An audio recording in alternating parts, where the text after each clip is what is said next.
Hey there, it's Joyce, and in today's Money Minute, we are going to talk about what you need to do now that you have your business's books and its finances at your fingertips.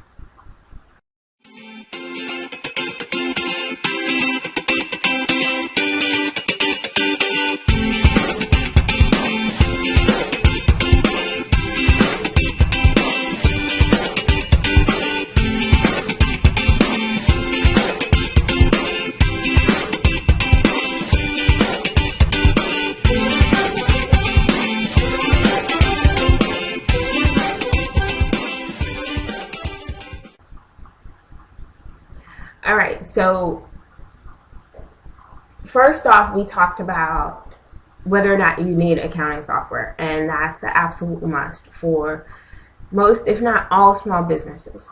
Number two, we talked about how to select the right accounting software for you. And now we're going to talk about what you need to do now that you have everything set up.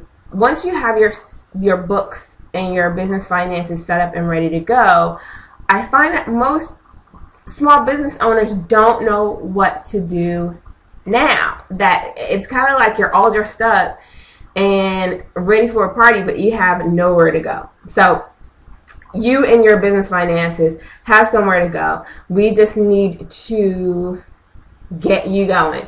So here are a couple things that you need to do with your numbers, at least on a monthly basis.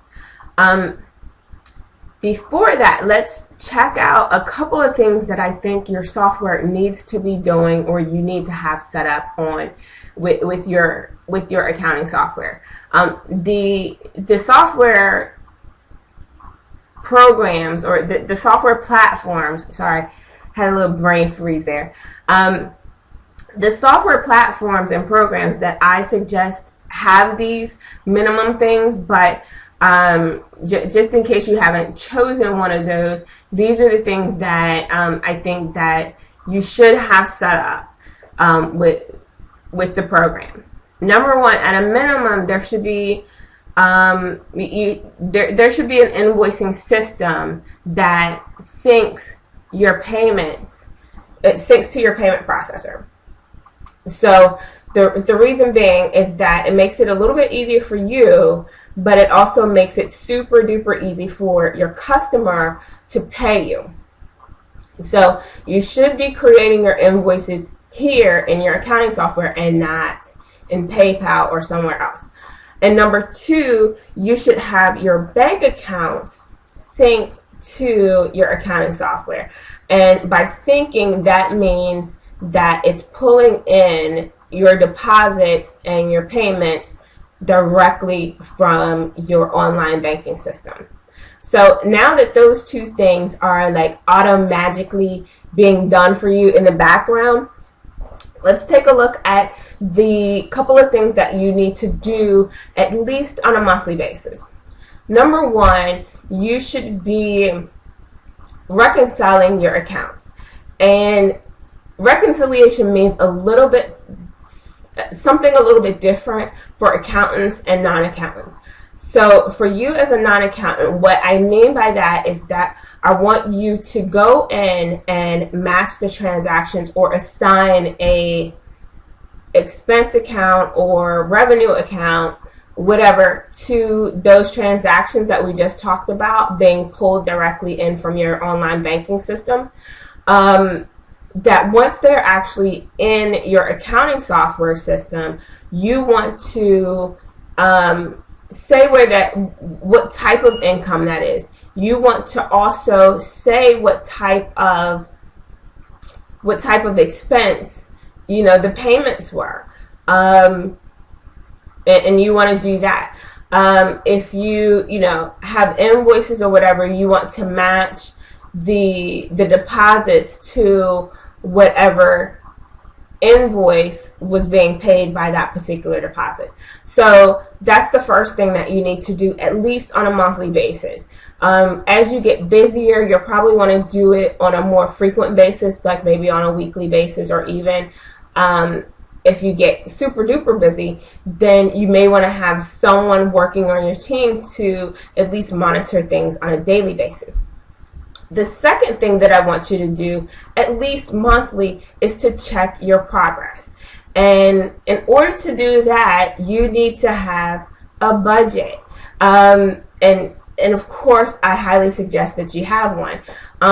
You can easily check your progress against your projected progress or your budget. So if your software doesn't have this baked in, so to speak, you'll probably need to download your income statement and compare that to download it to some spreadsheet software. So this is the one time that I would be telling you to use Excel. So you would download it to Excel, and then you can now compare your actual to what you budgeted. So let's recap. For the do-it-yourselfers out there, what do you actually need to do in your accounting software? And I would suggest that you do this at least monthly. Number one, you want to reconcile your accounts or assign categories to the deposits and the payments that are made out of your respective bank accounts. And number two, you want to check your progress. You want to have a budget. You want to know what your milestones are. And you want to check against whether or not you're actually meeting your budgets, meeting your milestones, meeting your goals. So those are the two things that I would suggest that you do at least on a monthly basis. Now, if you enjoyed this video, do yourself and me a favor and subscribe to this channel. And if you have any questions that you maybe want to have featured here on A Money Minute, or if you'd like to join me weekly live, you can just join me for Beyond the Numbers, my weekly Q&A webinar party series. And to join me, just go to thecommonsense.com/BTN. All right. So until next time, I'll see you later.